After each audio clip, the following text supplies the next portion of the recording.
Welcome back to the Rowan's podcast. I am the Rowan. This is episode number 7, and we are changing subjects for this episode. I wanted to share with you an experience that happened to me about a year and a half, almost 2 years ago. And it made a big impact on my life, and I just thought maybe if I shared it, maybe the story could reach someone else and maybe help someone else. In the year 2023, I went through one of the worst, probably the worst thing that ever happened to me in my entire life. And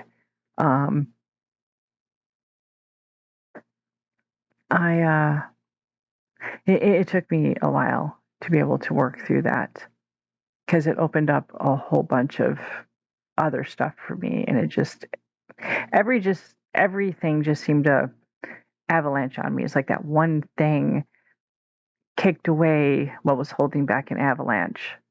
And once that little pebble or whatever once it got kicked away, then the whole avalanche just buried me, and it took me a while to dig out from underneath it. But my husband and my son did a lot to help me through all that. They were an amazing big help to me, and I was in a very dark place, and they brought me home. Literally, they brought me home. And I had been working on healing, and one morning in particular, I was laying in bed under my blankets, on my pillows, and nice and warm, and I was praying, and I was feeling really low about myself and really bad about everything, and just feeling totally unlovable, totally unforgivable, totally just guilt and shame, and just miserable. And one of my favorite stories in the Bible was Samuel, and how Samuel kept getting called by God in his name, and he didn't know who was calling him. And then finally, he was told to just go back and lay back down. And if he heard God calling, to say, "Speak, Lord, for your servant is listening." And I remembered that day, and I wanted to hear God's voice. I wanted to know that I mattered. And so I kept praying that, "Speak, Lord, for your servant is listening."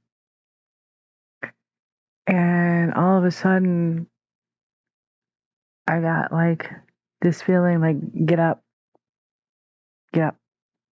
And I was so warm under my covers, and I was feeling so miserable, and it was my place of comfort, and I just didn't want to move. And then it was just louder, "Get up." And I had this overwhelming urge at that point, like that was the right entire thing I should do, is get up. Like nothing was going to stop me at that point. I was, okay, get up. So I got up, and I made my way into the kitchen. And when I got into the kitchen, I noticed, because we have like a glass door. Well, the door has like a bunch of big glass windows in it. And I noticed through the door that the light to the entry to our house, we have like the entryway, there's a door there, and then there's another door that goes into like a mud room. And then there's another door that comes into the house. And through the door to the mud room, to the windows, I seen that the light was on. And my husband had left the light on when he went to work. And it was like, turn the light off. Came to me, and I'm like, no, I'm gonna do it later. I just, I didn't recognize what was going on. I'm like, no, I looked out, I'm like, I'm just gonna be late. I'm just gonna do it later. I'm not gonna worry about it. Turn the light off. It was like unmistakable. Turn the light off. So I like, okay. So I went to the door, opened the door up, and as my hand hit the doorknob and I looked up out that window, as I was opening up the door, I seen a bird, a little tiny bird, was flying in that entryway, and he'd gotten trapped and he couldn't get out. So I opened up our window, and hopes that the bird would fly out. Well, the bird wouldn't fly out. He was just flittering around up the ceiling. We have really tall ceilings because it's a really old house, really tall ceilings. And he wouldn't fly out.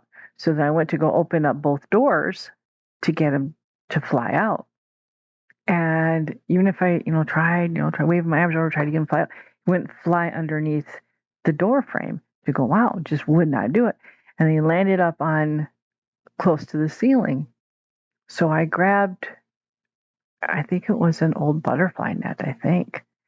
And I grabbed it and I lifted it up.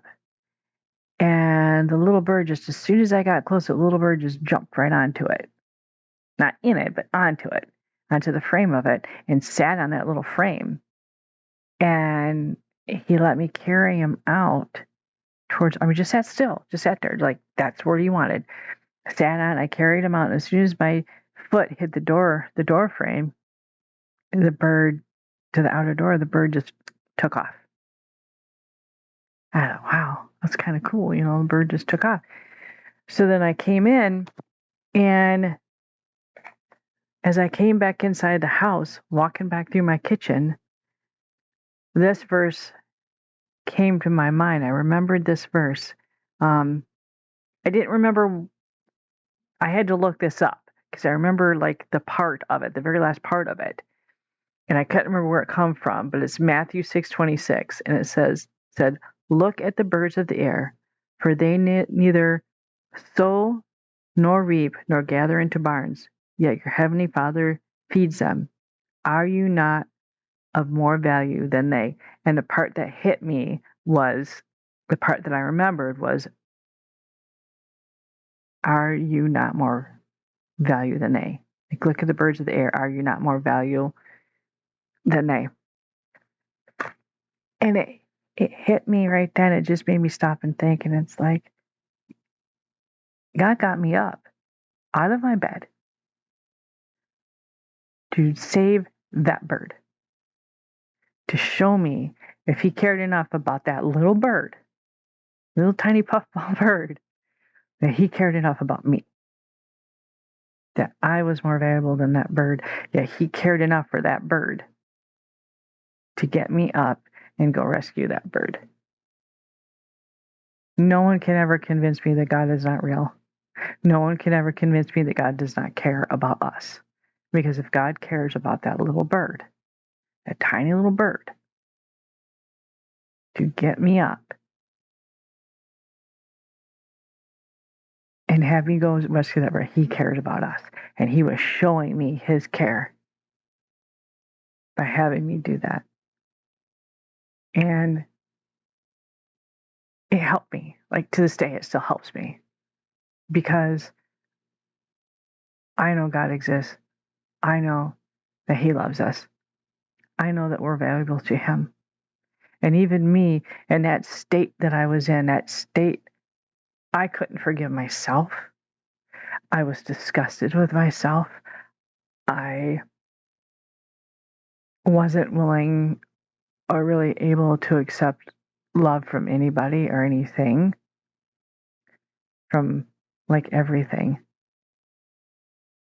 that had come crashing down on me. And because I had been in a place where I had totally given up on myself. And I didn't care anymore. I didn't care what happened to me. I didn't care. I just had totally given up on myself. I was in a place I never should have been because I gave up. And my son and my husband literally brought me home. And I didn't even know how God could forgive me. And I felt so desperately lost. And it helped me. It helped me to change that track of where I was at now. I'm not going to say and, bring you a bunch of sunshine and say it changed everything and I was completely transformed from that point, because no. But it did open the door for me to begin to heal. Like I admit I am still not healed. I am still not healed from that. And I struggle. Not as bad as I did. And I have more self-worth than I did. But there are days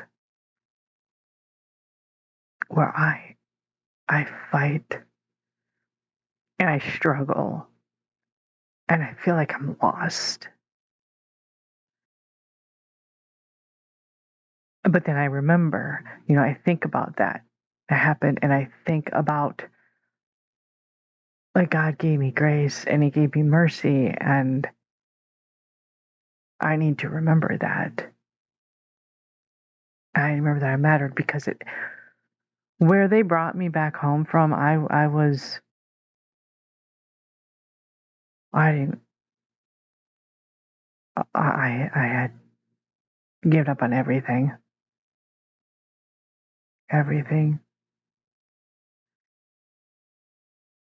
And uh, it,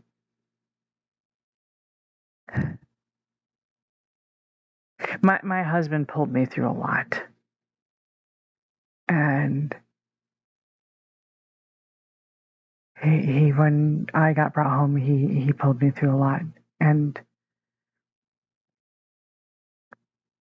I am still working on it, but every day, I think is better. Um, I'm learning where I belong. I'm learning a little bit of what I think God's plans are for me, a little bit. And I'm learning to trust in God. I'm still having a hard time trusting in people. Even my own husband, I having a hard time trusting him. But I'm working on it. And the reason why I'm sharing this, and this is like a really personal thing, the reason why I'm sharing this is because I want you out there, if anybody out there is struggling, I want you to know that you are loved and you are cared about and you do matter. And whether you believe in God or not, I'm here to tell you that God is there. He does love you and you do matter and you're more valuable than the birds. And whether you seek him out or not, that is your choice. I encourage you to, but that is your choice.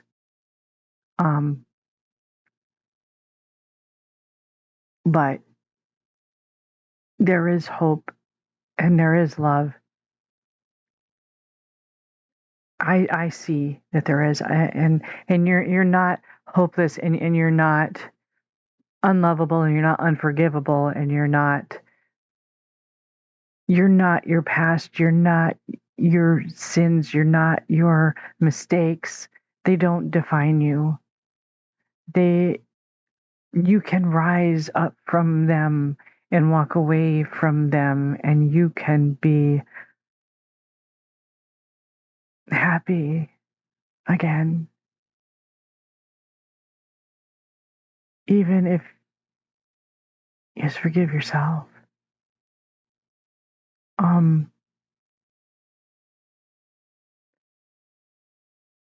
I have a tattoo on me um,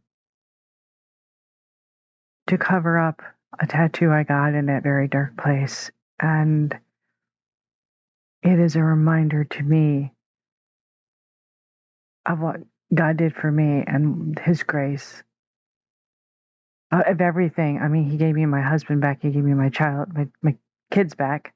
I have more than just one. But my youngest son was living with us at the time, and he gave me my home back. And showing me, teaching me that I can be loved. And he even touched the heart of my husband. And I have not made it a secret here on this podcast that, we were going through problems, and it was more than just, there was things, that were going on in my marriage that my husband had a totally different um, uh, attitude, different ways of dealing with me. And it wasn't just about the ADHD. It was not good. It was not pleasant. Let's just say that.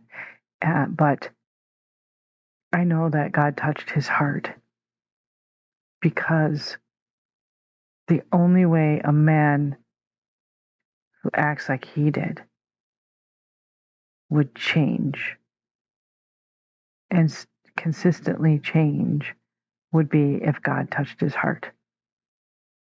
Because I know it's a true change, because this has been something that's been going on for 2 years. Any fake change would, I know that he's honestly trying, and any fake change would only last a little bit. I've been in that circle before. I know what that circle is, and I know God has touched his heart. So, I,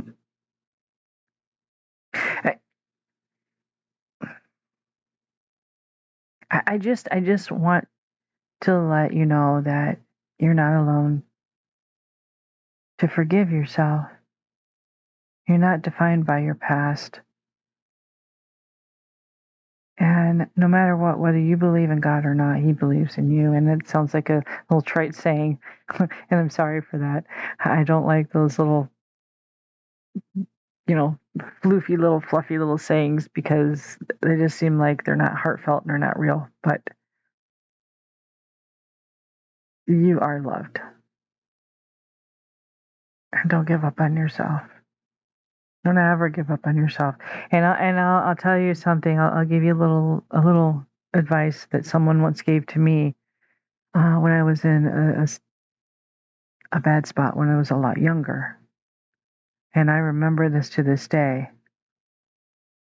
I was told to never let anyone make me feel less than I am.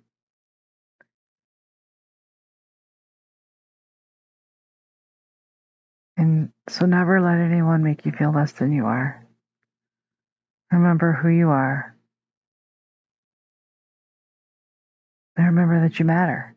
And I guess that's kind of the whole point of me saying this, is I just want you all to know that you matter. And you may not realize it, but there are people in your life that you do matter to.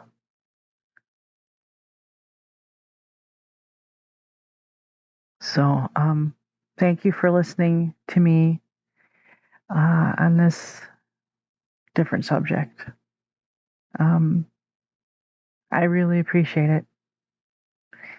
And I really hope that you have a blessed day. More later. Bye.